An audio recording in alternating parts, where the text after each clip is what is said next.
Vidyakumar IS Academy Institute for your success.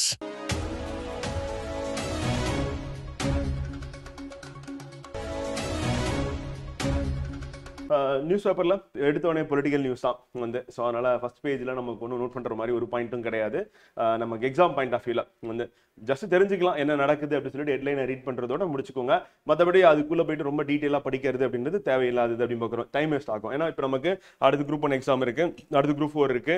So அதனால் அடுத்தடுத்து exams இருக்கிறதுனால அடுத்தடுத்த மாதங்களில் வந்து டைம் வந்து எந்த அளவுக்கு வந்து வேஸ்ட் பண்ணாமல் நம்ம ரிவிஷனுக்கு யூஸ் பண்ணுறோமோ அந்த அளவுக்கு நல்லது. அண்ட் டெஸ்ட் ப்ராக்டிஸ்க்கு யூஸ் பண்ணிக்கலாம்.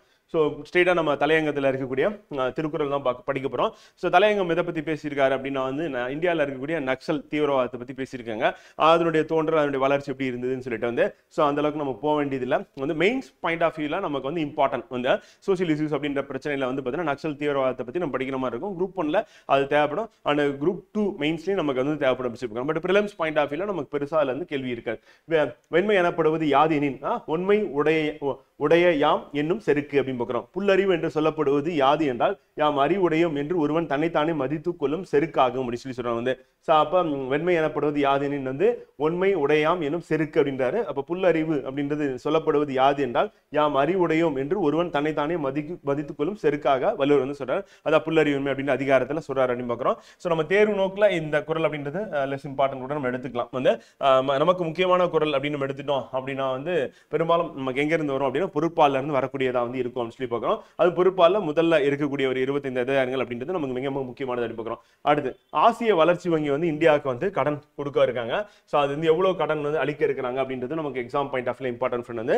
ஸோ $1000 கோடி அப்படின்றது ஞாபகம் வச்சுக்கலாம். சுலபமான ஒரு நம்பர் தான். ஆசிய வளர்ச்சி வங்கியின் தலைவர் யார் அப்படின்னா வந்து மசோடோ காண்டா அப்படி சொல்லி பார்க்குறோம். அவர் வந்து பிரதமர் வந்து சந்திச்சிருக்காரு அப்படின்னு பார்க்குறோம். ஸோ இந்திய ரூபாயில வந்து 85,560 கோடி ரூபாய் வந்து பார்த்தீங்கன்னா கடன் வழங்க இருக்கிறாங்க அப்படின்னு சொல்லி பார்க்குறோம். ஸோ அது நமக்கு எக்ஸாம் பாயிண்ட் ஆஃப் இம்பார்ட்டன்ட் வந்து. ஸோ அதை நோட் பண்ணிக்கணும் வந்து. அடுத்து கட்சி தாவல் தடை சட்டம் அப்படின்றது ஒன்று இருக்கு. அதே மாதிரி வந்து அவதூறு பரப்புனாங்க அப்படின்னா வந்து அதில் ஒரு சமூகத்துக்கு எதிராக வந்து பார்த்தீங்கன்னா ஏதாவது பரப்புரை வந்து சொன்னாங்க அப்படின்னா ஸோ அதன் அடிப்படையில் வந்து நீதிமன்றம் வந்து 2 ஆண்டுகள் அல்லது அதுக்கு மேல தண்டனை வழங்கினா அவங்க அடுத்து 6 வருடத்துக்கு வந்து பார்த்தீங்கன்னா தேர்தலில் போட்டியிட தடை விதிக்கப்படும். அதே மாதிரி அவங்க பதவியில இருந்து என்ன பண்ணுவாங்க, நீக்கப்படுவாங்க அப்படின்றத வந்து இப்போ உத்தரப்பிரதேசத்தில் அப்படி ஒரு எம்எல்ஏ வந்து பதவி நீக்கம் வந்து செஞ்சிருக்காங்க அப்படின்னு சொல்லி பார்க்குறோம். ஸோ அதுவும் நம்ம தெரிஞ்சுக்கணும். எக்ஸாம் பாயிண்ட் ஆஃப் நம்ம தெரிஞ்சுட்டோம் அப்படின்னா கரெக்டாக இருக்கும் அப்படின்னு சொல்லி பார்க்குறோம் வந்து. அடுத்து முப்படைகளின் தலைமை தளபதி யாருன்னு சொல்லி கேட்டுருவாங்க. அனில் சௌஹான் அப்படின்னு சொல்லி பார்க்குறோம். இப்போ பகல்கான் வந்து தீவிரவாத தாக்குதல் அடுத்து வந்து இந்தியா வந்து துல்லிய தாக்குதல் வந்து நடத்தினாங்க, சர்ஜிக்கல் ஸ்ட்ரைக் அப்படின்னு சொல்லி பார்க்குறோம். ஸோ அதை பேஸ் பண்ணி நமக்கு எக்ஸாம்ல இப்போ ராணுவ தொடர்புடையதை பற்றி கேட்கறதுக்கு வாய்ப்பு இருக்கு. அப்போ முப்படைகளின் தலைமை தளபதியா யார் இருக்காரு அப்படின்னா வந்து பார்த்தீங்கன்னா அனில் சௌஹான் அப்படின்னு பார்க்குறோம். இந்த இம்பார்ட்டன்ட் எக்ஸாம் பாயிண்ட் ஆஃப்ல.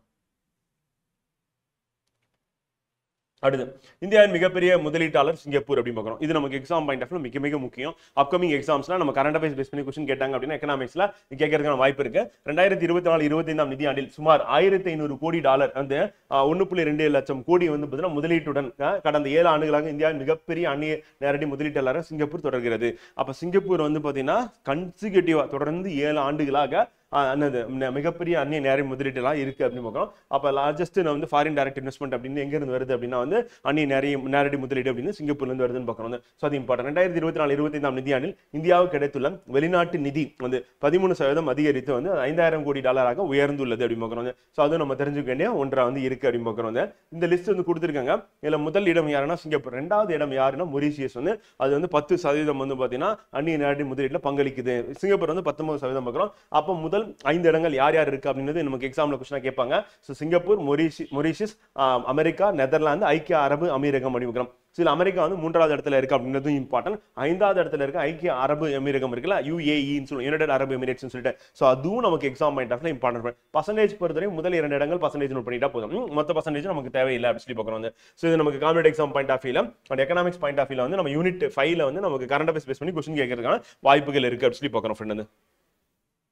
அடுத்து வயது அடிப்படையில் அந்த 3 வகை திரைப்பட தணிக்கை சான்று நம்ம அந்த ஓடிடி பிளாட்ஃபார்ம்ல நீங்க பார்த்திருப்பீங்க வந்து 7+, 13+ அப்படின்னு சொல்லி போட்டிருப்பாங்க வந்து. ஸோ அந்த மாதிரி என்ன பண்ணிருக்காங்கன்னா இப்ப வந்து மத்திய அரசு வந்து பாத்தீங்கன்னா அறிவிக்கை வெளியிட்டிருக்காங்க. ஸோ அதில் என்ன சொல்லியிருக்காங்கன்னா திரைப்படங்களை வந்து 7 வயதுக்குட்பட்ட மற்றும் அதற்கு மேல் அப்படின்றது பார்க்கறதுக்கு வந்து பாத்தீங்கன்னா UBA 7+ கொடுக்குறாங்க. அப்ப UBA 7+C அப்படின்றது என்ன அர்த்தம் அப்படின்னா 7 வயதுக்குட்பட்டது அதற்கு மேலும் அப்படி சொல்லி பார்க்கணும் வந்து. ஸோ அதை வந்து குறிப்பிடுறாங்க. அதே 17 வயதுக்குட்பட்ட மற்றும் அதற்கு மேல் அப்படின்னா வந்து UBA 13+ அப்படின்னு பார்க்கிறோம். 16 வயது UAA 16+ அப்படி சொல்லி பார்க்கிறோம் வந்து. சோ அப்ப ஏன்னா 3 வகைப்பாட்டின் கீழ் தணிக்கை செய்ய வேண்டும் அப்படி சொல்லிட்டு வந்து பார்த்தீங்கன்னா மத்திய அரசு அறிக்கை வெளியிட்டிருக்கு. அப்ப சென்சார் போர்டு இதுக்கு அப்புறம் வந்து சர்டிபிகேட் கொடுக்கும்போது எப்படி கொடுக்க போறாங்க அப்படின்னா திரைப்படம் 7 வயதுக்குட்பட்ட மற்றும் அதற்கு மேல் அப்படின்னா வந்து UAA 7+, 15 வயதுக்குட்பட்ட அதற்கு மேல் அப்படின்னா UBA 13+, 16 வயதுக்குட்பட்ட மற்றும் அதற்கு மேல் அப்படின்னும் போது வந்து UBA 16+ அப்படி சொல்லிட்டு என்ன பண்றாங்கன்னா தணிக்கை சான்றிதழ் வந்து கொடுக்க போறாங்க அப்படி சொல்லி பார்க்கணும். சோ இது நமக்கு எக்ஸாம் பாயிண்ட் ஆஃப் இம்பார்ட்டன்ட் தெரிஞ்சுக்கணும். வந்து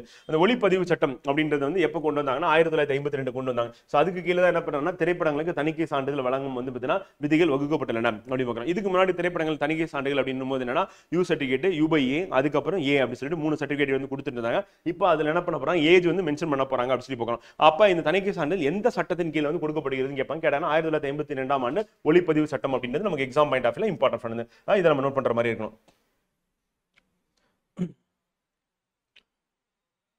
அதுக்கு அடுத்து வந்து அஸ்ஸாம்ல கனமழை வந்து பாத்தீங்கன்னா கனமழையா பிரம்மபுத்திரா உட்பட 10 முக்கிய ஆறுகள் வெள்ளப்பெருக்கு ஏற்பட்டுள்ளது.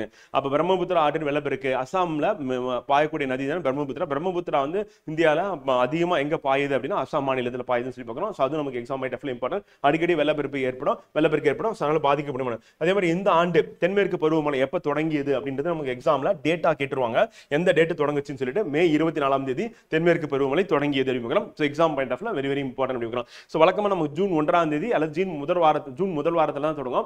இந்த ஆண்டு வந்து பாத்தீங்கன்னா முன்கூட்டியே மழை தொடங்கி இருக்கு அப்படின்னு பார்க்கணும். அது வெரி இம்பார்ட்டன்ட். அதனால மே 24ஆம் தேதி அப்படின்னு நமக்கு எக்ஸாம்ல क्वेश्चन கேட்கறதுக்கான வாய்ப்புகள் இருக்கு அப்படி சொல்லி பார்க்கணும். தினமணி செய்தித்தாள நம்ம காம்படிட்டிவ் எக்ஸாம் பாயிண்ட் ஆஃப் இதுதான் இம்பார்ட்டன்ட்.